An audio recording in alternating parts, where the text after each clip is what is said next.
Good morning from Panhandle Outdoors, America's only daily outdoor TV show. Your source for fishing, hunting, and information for folks who enjoy the great outdoors. Now sit back, relax. It's Panhandle Outdoors. Good morning, folks. Welcome to Panhandle Outdoors. I'm Winston Chester. Glad you're here this morning. We're over here in Studio B because we have a special guest that's joining us, and you're really going to enjoy him and all the information he's going to share with you. But first, let's take care of our weather. It's going to be a pretty normal day. 68 high, 60 low, and guess what? Well, welcome back, folks. And here's our guest this morning, Mr. Will Nelson. How you doing this morning, Good Coach? morning, buddy. Good to have you. Will is a consummate outdoorsman, and he's on here. We're going to talk about bass fishing, but we've been spending most of our time before the show talking about deer hunting with dogs. But really, let's tell the folks a little bit about yourself, Will. Well, I'm a local tournament director. I run 4 tournaments. I run one every Thursday, every Tuesday, and 2 Saturdays a month. I'm an avid outdoorsman, and I look forward to seeing everybody at the tournaments. Well, you know, you're a Bozeman graduate. Yep. Went to Bozeman, and Yep. Up in the Sand Hills. You know a lot of folks. You're from here. I've been right there on Raccoon Road my whole life. Have you really? Yes, sir. And your folks are still, you got folks and all? Yes, sir. The first thing you better do, because he's behind the camera here. My wife also helps me run all these tournaments. She keeps all the craziness down. Well, when did you start in outdoors? A little kid or? Yes, sir. Since I was able to walk. Okay. I've been there. My grandpa had me sitting in my car seat on a boat when I was a little bitty feller. So I've been there my whole life. And you growing up around the Sand Hills, that became your sort of home turf. Yes, sir. Just being around it. That's right. We got a bunch of property in the Sand Hills. Been there our whole lives, and it's a great place to live. Well, let's talk about, I know it is, it's a beautiful area up there. I think a lot of people, they don't get exposed to that area because they're either around the beach or go down to the big river. And yet our Sand Hills through Washington and all Holmes County, Northern Bay, these Sand Hill ponds are just a beautiful area. They're beautiful clear water ponds. Yeah. You got 2 dark water ponds, which is Hammock and Gap. Mm-hmm. And everything else, they're good clear water ponds, can see fish on bed. Yeah. It's a beautiful place, lots of cypress trees and lily pads. And you can get excited pretty quick seeing Yes, sir, you can get very excited. Many years ago, we would camp at Big Island Pond. This before in the houses and all, we would camp there. And we'd always ski around the island and fish in that afternoon. So I know the area well. So.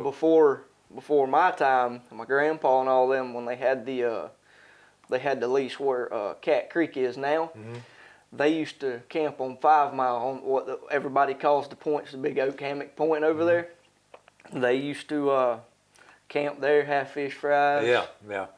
And the old timers, they wouldn't believe now the houses and all up in there. People up there now. Yep. You've seen there's a bunch of them. In your young Just life. in my time, I've seen a bunch of houses come up on these lakes that hadn't never been there. Yeah.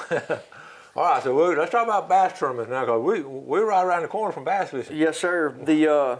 My first one will be March the 6th. It's on a Saturday. Now what's the name of this? This one is the Saturday Shootout. The Saturday Shootout. The Saturday Shootout. It's 50 or 65 a boat, 5 fish per boat, and it is got to fish 5 of these to fish my classic at the end of the year. And my classic is September 18th. And I draw, after that, we take all these lakes here, and I draw it out of a hat. Is that right? Yes, sir. That way, I do it for all my tournaments. That way, nobody can say I've done it in favoritism. I don't know if you realize how much work putting together just one tournament is, but when you're putting together like a little trail, this is usually like all these bass pros, they just have a staff of people putting all this stuff together. And Will I've known Will a while. I knew he was doing it, and I was wondering who all was helping him. And you and your wife doing most of it. Yes, sir. Me and my wife do pretty much all of it. And Justin Albritton that you had on the show, he's my scale man. He runs my scales for me. While I write down the weights and everything, he's the man doing the scales. Oh, that's cool. And what are your How'd you pick out your locations? What were you thinking? I just go through there and I keep it in a solid order. I start on this Thursday tournament. I started with Porter, and then on my Saturday tournament, I started with Hammock. Okay. And I just go down through there, and I looked last year where my best turnouts was, and I keep those. I keep it in a tight schedule. This is just a creative and hard work to do this kind of stuff. I admire y'all for doing it. The what impressed me though was your turnout. You get a good turnout. Sir. Is it mainly word of mouth? You know. Yes, sir. And I put it on Facebook. Yeah, on social media. Yep, and word of mouth, and I've been running it in the Sand Hills for 5 years now, and those guys, I couldn't do it without them, obviously, but they support me every week. They're there like clockwork, and I couldn't ask for a better bunch of guys to fish around. It's fun, isn't it? Yes, sir. It's very fun. Bottom line, it's fun. I know, and I know you get any folks from other counties coming in. Yes, sir. I've got a guy that comes from Weewall. Yeah. I got one that comes from Weewall, and there's a couple guys that come from Graceville and Bonifay, all around the surrounding areas. Truly all throughout the Panhandle then. Yes, sir. Yeah. When your times, what are your times from when? The Saturday tournaments are from safe daylight to 12 o'clock. The Thursday night tournaments are from 6 to 8:30. And the Tuesday nighters in Deer Point it's 6 to 9 like it's always been. Right. And then when it's in the Sand Hills, it's at Hammock, and it is 6 to 8:30 as well. Well, we're going to get up and, especially on those Tuesday or Thursday nights, we can run up there and film some of the weigh-ins. I've done that before. It's just a lot of fun. It's amazing what you can catch in a couple of hours, isn't it? Yes, sir. It's very amazing. I had my dad and Justin Albritton last year in the Deer Point tournament, and it's not long. 3 hours they racked up a little over 15 pounds. So, I mean, it can happen. It's all in the luck of the throw. That's amazing. And really, some of these areas are tough fishing. I mean, it's challenging. Some of these areas are challenging. Deer Point can be a tough animal. Over and over again. In fact, I was talking to a guy yesterday about the challenges of fishing Deer Point Lake. And this guy was a bass fisherman. He had a nice Ranger boat, and all, he had all the equipment, but he just said it's a challenge fishing that lake. Yes.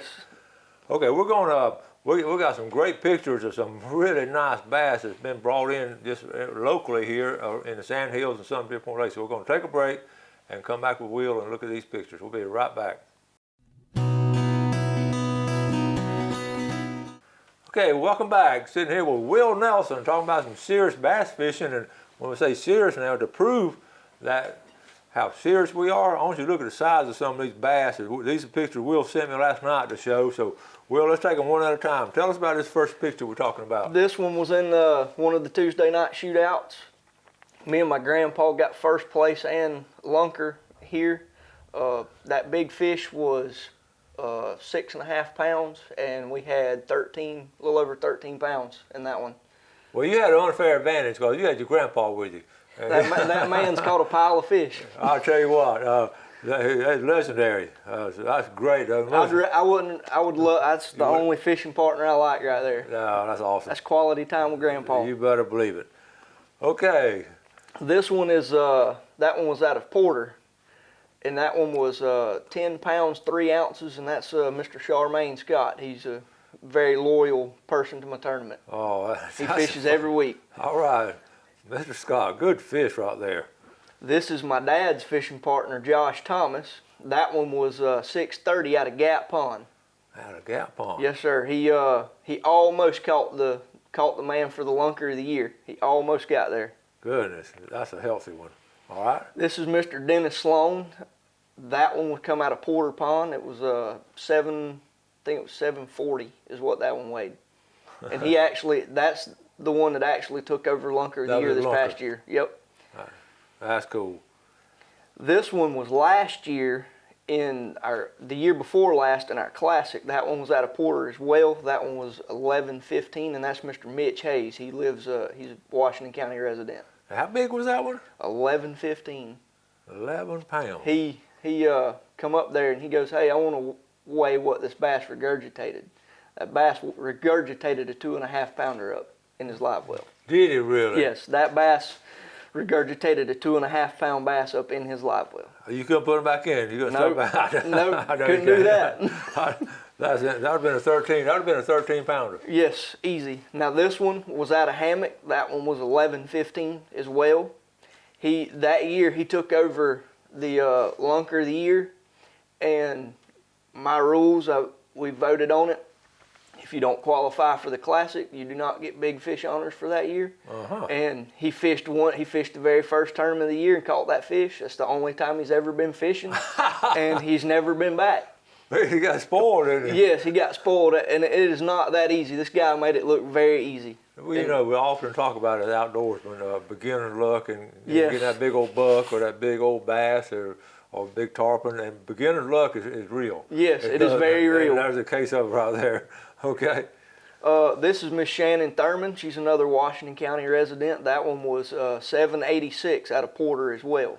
Girl power right there. She's Yes, strong. sir. That's good. That was she's caught 5 of them like that. And every one of them's been out of Porter. Every Really? one of them. She knows what she's doing. This is Justin Albritton and Ronnie Smith.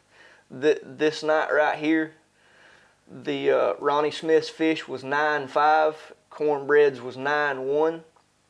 Wow. And they took first and second place. Wow. You know, me and Justin there was talking about it, and he said, you know, when you catch a 9 pounder, you think you got this in the bag. He said, that just goes to show you don't ever know.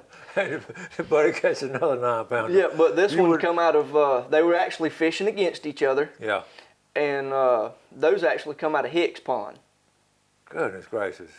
Those 2 giants right there. You know, they had to be the same age and everything, being that size and everything, Yeah, same age. and they was caught on 2 totally different ends of the pond. Is that right? Yes, sir. Was it similar baits, or do you remember? I don't know. Yeah. You know, the fishermen, we don't share that kind of stuff. Yeah, for sure. I just didn't know if they had fish the same way. This one was caught out of Gap Pond. This is Mr. Mark Gilmore, and that is Robbie Evans. And I can't remember his son's name, but that one was 8.05, and that one come out of Gap Pond on a Thursday night lunker tournament. A Thursday night, a little Yes, sir. 3-hour tournament. Wow. That was a Tuesday night shootout. Me and Justin there got 4th place, and that just goes to show you right there, Deer Point can get tough. Yeah. I caught that 5th fish, that biggest one, right at the buzzer. You did? Caught him at 8.55. Oh, man. That's a tournament that I won in hammock. That was one of my Saturday tournaments. I had a little over 15 pounds right there, and my big fish was 5.02. I'm pretty sure. That's cool. That was in the Saturday tournament as well. That's cool.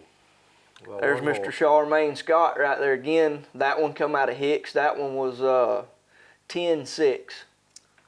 10-6. Yes, sir. He with that fish, he brought it to me to try to keep it alive in my live well because his live well quit, and I wasn't able to do so. And he actually led the big fish of the year with that fish right there all year. And then Mr. Mitch Hayes with the 11.15 come up and broke it on the day of the classic. On the day of wow. And here's a logo here, Thursday Night Lunker Tournament. That's one of them there, and that's a great way to get it going. And the entry fee there on the bottom, Yeah. it is actually $21 now. Okay. We moved it up to $21 a person. That's still pretty cheap. Yes, sir. Let's take a quick break. We'll be right back.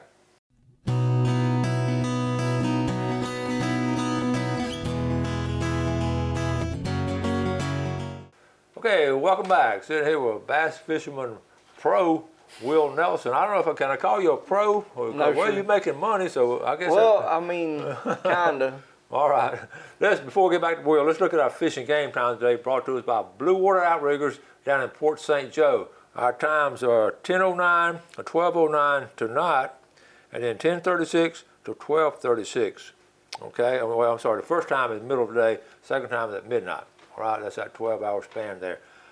We were talking about this. A lot of people want to get into bass fishing and all. How would you recommend a beginner to get into it? I would recommend going and throwing some type of frog. pretty much any kind of frogs. You can go pick them up there at Anglers Tackle on Highway 22. Yeah, good people there. Pretty much any kind of frog you want to throw, a dark color, light color, it really don't matter. And way I look at it, when I start seeing turtles come up and sitting out on logs and coming up, that's when I start throwing topwater. When looking at nature. Yep. Yeah. That's when I start throwing topwater, and when the water temperature gets to about 69 to 74 degrees, that's when I start looking for them to be on bed. That's a good point. What about the moon? Does that ever affect you in a way? I know sometimes you go when you go. I really don't. Don't pay attention to the moon. Yeah. The only time I do is when I go night fishing at Gap Pond. I want it to be a full moon night, or a completely dark night with no moon, and go throw a 12-inch black worm. Good advice. Good tip. Don't put nothing else in your hand, and Yep. when one bites it, it'll be a big one. I know a lot of times in saltwater fishing, the bait system and all, we got a front coming in, and we'll try to fish ahead of that front. Yes, sir. How about bass fishing? Does that have It does the same thing. Does it really? Yes, sir. It does the same thing. I've caught them before a front and after a front. You can catch them both, and when it's raining, deer point. I like fishing deer point when it's raining. Okay. You get the bilge pump's going the whole time. It's flooding, and you can go out there, and if you got to slow down and fish, but you can catch some good fish in the rain in Deer Point. What kind of boat do you have? I have a 2008 Bass Cat with a 250 Mercury Pro XS on it. Okay, so it'll go fast enough. Yes. Fully loaded at around 75. Yeah. Any other areas you fish other than just the Panhandle area? You taking trips in? Like Seminole I go to Seminole with Justin Albritton all the time. Him and Elliot Melvin. I go over to Black Creek, which that's still considered the Panhandle area. That's a good place. I've always wanted to go to Talquin, just hadn't never been over there. I go to the river a lot, but mostly I stay around here and between the two river systems. Well, you look at the pictures in the bass. There's a good reason to stay around here. Yes, sir. I've had people tell me that they don't like the sand hills because they can't catch nothing. I was like, man, if you just go learn it, go figure it out, you can do good up there. Well, in a situation like that, sometimes you want to agree, yeah, you're right, so it'll be less pressure. Yeah, you're right. There ain't no fish up there. And my big thing is I want to encourage the youth to come fish. Awesome. That's my main objective. Awesome. All kids in my tournament, all of them, they fish free. If they're under the age of 16, they all fish for free. Good for you.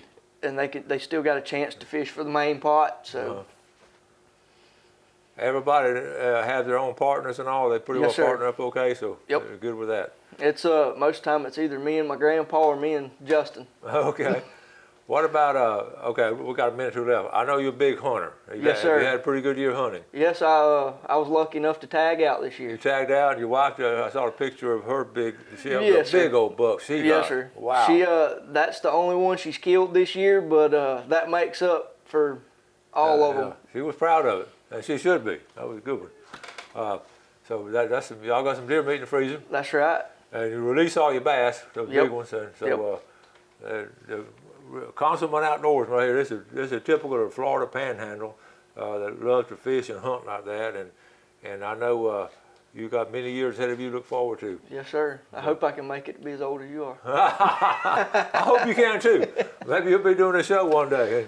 After some of those young people come. Who knows? You might have me and Blake Sutherland in here doing the show. That would be good. That's another thing. Blake, we're gonna have him on probably next week or two with his tournaments, and y'all work together really good on scheduling, yes, so sir. you don't conflict. And so these are two outstanding young men that's doing something in the outdoors, making it a better place and all.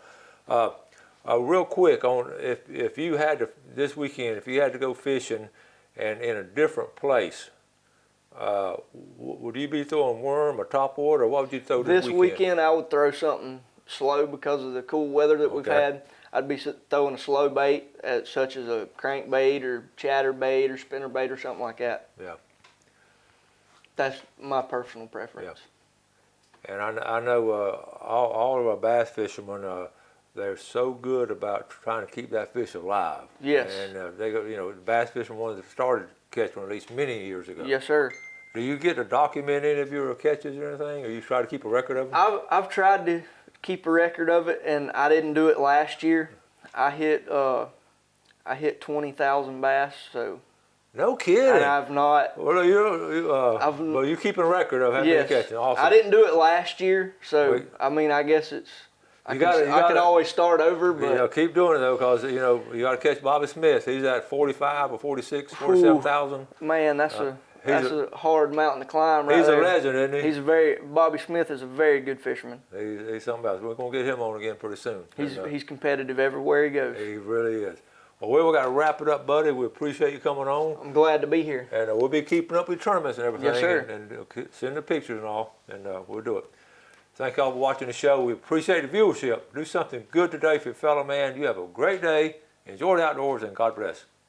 Thanks for watching America's only daily outdoor TV show, Panhandle Outdoors with Winston Chester, featuring hunting, fishing, and other activities and information to help you enjoy the great outdoors. Join us next time for Panhandle Outdoors.